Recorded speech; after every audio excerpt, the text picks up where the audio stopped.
I discovered a new secret ultimate way to play SEGA 8-bit games on bleeding edge FPGA hardware, and I'll tell you all about it. And on a related note, I now have the ultimate SEGA GameGear.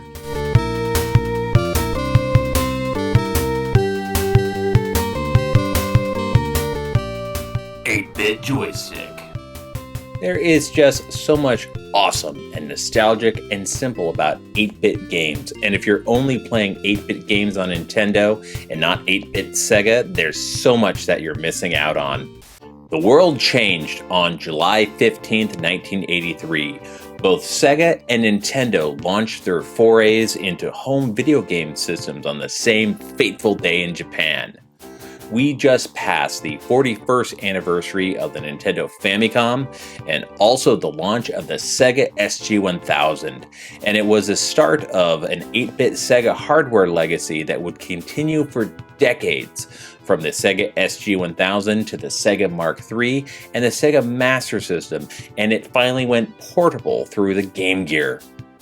I accidentally discovered a new way to play classic Sega 8-bit cartridges on cutting-edge FPGA hardware, and I think I might be the first person to do this, or at least make a YouTube video about it. So, make some popcorns and pull up your socks and get comfortable because I'm about to lay it down. So last year, I finally bought a Sega Master System, and I've been on the hunt for Sega Master System games. Now, there are a ton of different ways to play NES and Famicom games using real cartridges. However, there's not a lot of ways to play Sega Master System games using real cartridges and cards. So, if you're down to play the Sega Master System's game software library but not with real cartridges, emulation is an excellent option with console emulators such as the RetroPie or portable emulator options such as my Mu Mini Plus.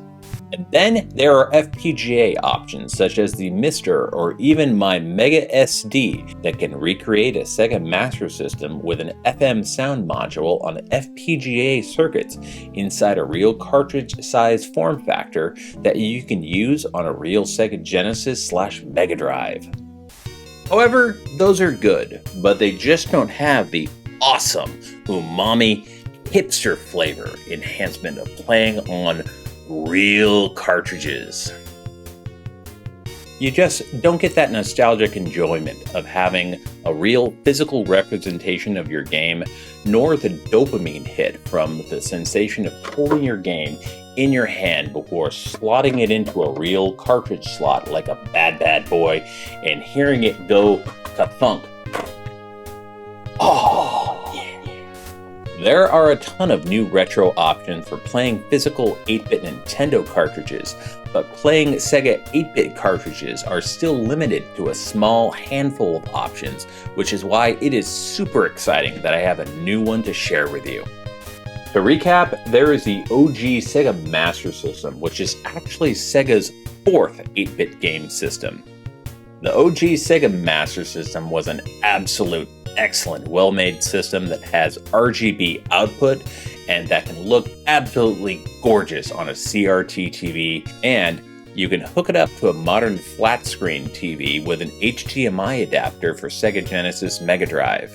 Then there is a compact Sega Master System 2, which normally only has RF output, but plenty of folks have modified theirs with composite AV output.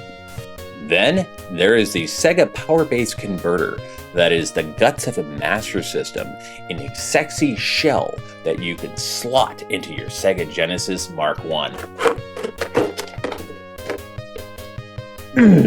Yeah.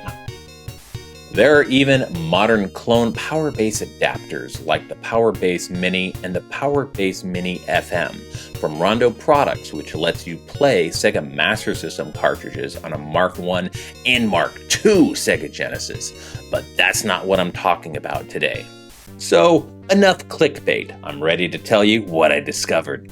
So, a while back, I got an Analogue Pocket, which is an excellent portable FPGA system that's designed to play Game Boy, Game Boy Color, and Game Boy Advance cartridges using incredibly accurate FPGA technology.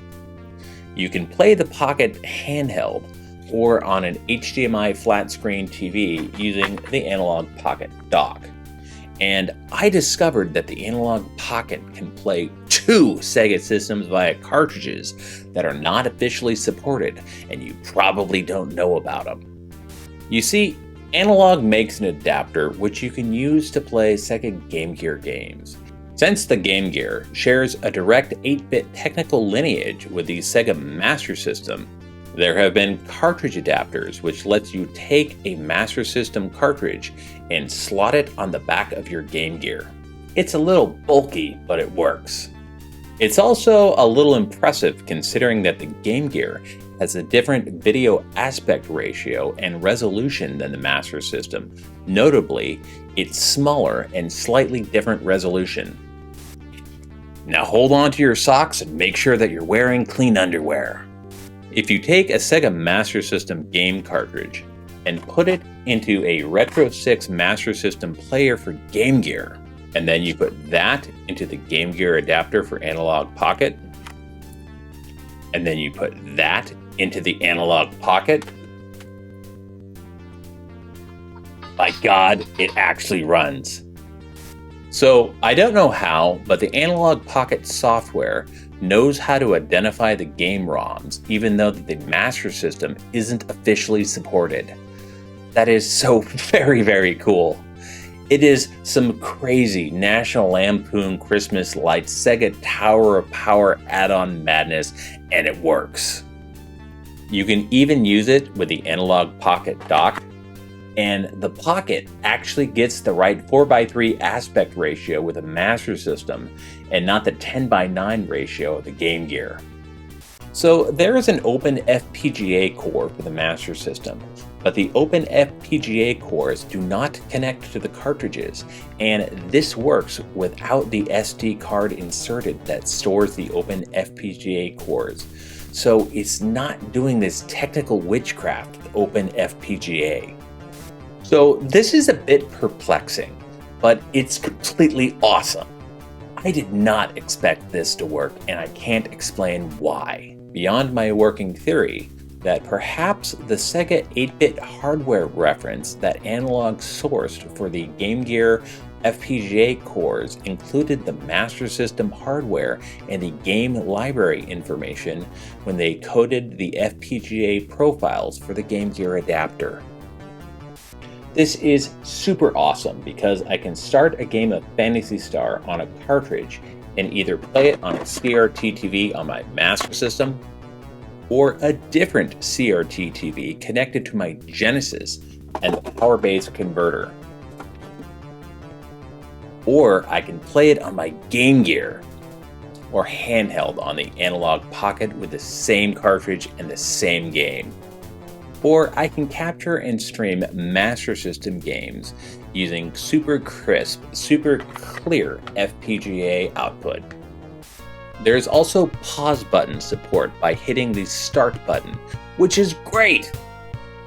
Because the Master System had the pause button on the console and not the controller. I love the Sega Master System, but walking up and walking across the room to hit the pause button on a console is so 1977. Now, it supports the sleep and quick resume functions on the Pocket, and it even has support for screenshots and partial support for memory save states. You can set a save state while you're playing a game on the cartridge, and then load that save state during the same play session, but not during a different play session once you quit the game. But if you are trying to play through a tough game, you could use save scumming to get through the game. Of course, that is slightly less honorable than getting good and white-knuckle real gamer hour powering through it like Kacho Game Center CX style, but hey, even Arino Senpai got help sometimes. But what happens when I stick my awesome possum FPGA-based Kriz Master EverDrive X7 into the Master System adapter? My God, it totally works. It fully supports all the dope features of the Master EverDrive X7. Now, another super amazeballs thing that you can use the Analogue Pocket for is to transfer game save data from the EverDrive to a real cartridge. In fact, that's what I did tonight. So last year, I started playing Phantasy Star on EverDrive, and I got into it. Then I purchased a real cartridge version of Phantasy Star, and I was hoping for a way to move my game save. There are two methods of doing this. The first is hot swap, and the second is using memories. So it ends up I can load the Phantasy Star save that I started on the EverDrive into the Analogue Pocket, pause the game, physically remove the EverDrive cartridge, and then stick the original Sega Master System cartridge, and then save my game, effectively transferring the save data from the EverDrive to the real cartridge by hot swapping it and doing it live. The other method is to use memory save states on the Analogue Pocket. Load up your Phantasy Star game on the EverDrive and then create a memory save state. Swap out the cartridges, load memory save state, and then save your game on the cartridge. Both methods work, but it took a couple tries since you're doing some dark FPGA dark art voodoo that was never meant to happen by Sega. Mind blown. See that? This is the game that I started on the EverDrive, and now I have the save data on a real cartridge. So there are a couple minor limitations. The Sega Phaser Light Gun and the 3D games do not work, but that is some dark art tied to CRT refresh rates. There is no FM sound unit module support when running a Master System game on a cart, but you can get that sweet Sega 8-bit FM synth sound from the open FPGA core on the Analogue Pocket by playing a ROM image. But heck, we never officially got the FM sound module in the US.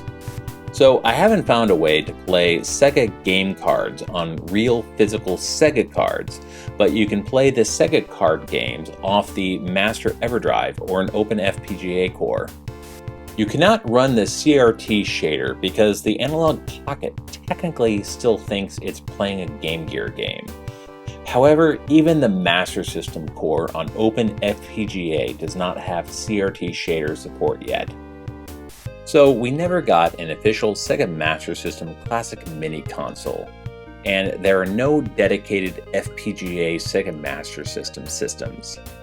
So there's no way to connect an open source cartridge reader hardware to a MiSTer.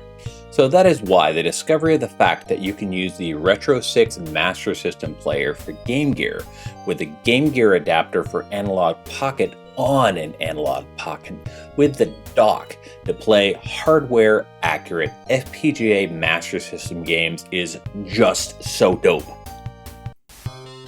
So you might be asking yourself, hey, I mentioned I could play 2 Sega systems with FPGA accuracy. Well, not only is the Sega GameGear the descendant of the Sega Master System, but the Master System itself is descended from the Sega SG-1000. So if you have a Kriz Master EverDrive X7, and I do, it can actually load and play Sega SG-1000 games on an original Sega Master System and the Analogue Pocket when plugged into a Master System player. Clearly, whatever FPGA core for Sega 8-bit support that Analogue used for the GameGear in the Analogue Pocket OS had existing compatibility for Master System and Sega SG-1000, which is super dope because that's 2 more systems that are supported. Now, the Sega SG-1000 was already slightly outdated when it launched in 1983, especially when Nintendo blew it out of the water with a more powerful hardware-based scrolling and detailed multicolor sprites of the Famiclone. The Sega SG-1000 had more in common with the ColecoVision, and in 1983, Sega's new system was closer to being the state-of-the-art from 1981, while Nintendo's system was closer to what eventually we would find in 1986. Now, that only sounds like 6 years of difference between the two systems, but you have to understand how incredibly fast video game technology was developing during the 1980s. The wheels of progress were moving so very, very fast, and so was the hard partying Japanese economy in the 1980s. But I still love the simplistic charm of the Sega SG-1000, and it might be a long time until I actually get a real SG-1000. In the meantime, I will embrace being able to play SG-1000 games on my Analogue Pocket, both off the Open FPGA cores or on the Master EverDrive X7. Which, by the way, you can play SG-1000 games on the OG Sega Master System, but not the power-based converter. You know, I blame Jeremy Parish for pushing me down the deep, dark rabbit hole of SG-1000 lore. He literally wrote the book on the subject, and he's also a pretty snappy dresser and is a legit nice guy. I also mentioned that I recently purchased what I consider to be the ultimate GameGear. One of the more awesome things about getting involved in a local community of retro gamers in a rad hipster city like Portland is that you meet some awesome people who are also passionate about the things that you enjoy, such as retro video games. So I know a guy named Jeffrey who's into refurbishing and modifying, massively upgrading GameGear systems, and he has a pretty impressive collection, but he also sells them. One of the reasons why nerds who do this kind of work are saints is because the Sega GameGear suffered from being made during an era of bad capacitors from the early 90s, which tended to leak and die over the years. So I tip my hat to anyone who spends time soldering out the capacitors to affix new ones to resurrect a GameGear system.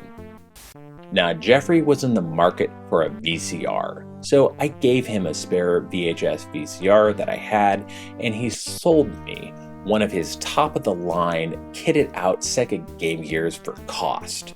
This was one of his first masterpieces, and he spared absolutely no expense on it, and he decked it out with some of the best aftermarket components in the entire world. First, he started with the Sega GameGear motherboard, and then he stripped out all the old capacitors and installed a Console 5 Sega GameGear capacitor kit. He also scrubbed the board with rubbing alcohol to remove all the funky schmutz left over from the removal of the original LED screen and the cursed dead capacitors. Then, from handheld legend, he upgraded the audio with the GameGear ClearAmp 1.0 audio amplifier, and he installed the new GameGear speaker. Since the GameGear is known for sucking down a ton of AA batteries, he went with the Clean Juice GameGear rechargeable USB battery modules, so I can get a stupid long battery life, and I can charge it with any USB-C charger. For the screen, he chose the Ben GameGear 1.1 IPS kit with a purple tempered glass screen lens. Because he likes to add some flair, he installed a purple clean light LED flex cable from Retro 6 and new purple buttons and a D-pad with a new silicon membrane. And then he placed it all in a clear, transparent GameGear Prestige shell with enough space for all these mods and a USB hole for all the electric juicy juice. I had to get a smoky, transparent Kriz EverDrive X7 for GameGear to match all of it. Because if you're gonna go for it, go all out. Go big, and that is what Sega in the 90s was all about. So the Analogue Pocket is quite nice, but has a more vertical orientation, and it just doesn't feel the same as some horizontal Sega GameGear action. So when it comes to the Sega GameGear, this is a modern ship of Theseus. Technically, there's an authentic Sega motherboard with a real Sega CPU somewhere in there, but everything that can be removed and swapped out for modern gear has been swapped out for the GameGear. So do I need this? No, but once I got my hands on it, I don't see ever going back to non-modded GameGear hardware. Tune in next week because I'll be showing off the cheapest, cutest 8-bit Nintendo clone system from Japan. My heckin' chonker cat here wanted to let you know that we make awesome videos like this each week. So Kitty wanted you to make sure that you are subscribed by hitting that subscribe button so you don't miss them. And let the YouTube algorithm robots know that you like this video by clicking on that like button. Since you stayed until the end of the video, you should totally check out my video on Sega Forever, 16 bits to 8-bit Sega Master System games that started on Sega's 16-bit systems before going to 8-bit. The link to it is right up there. Check it out. This is 8-bit Joystick. Stay awesome. Play retro.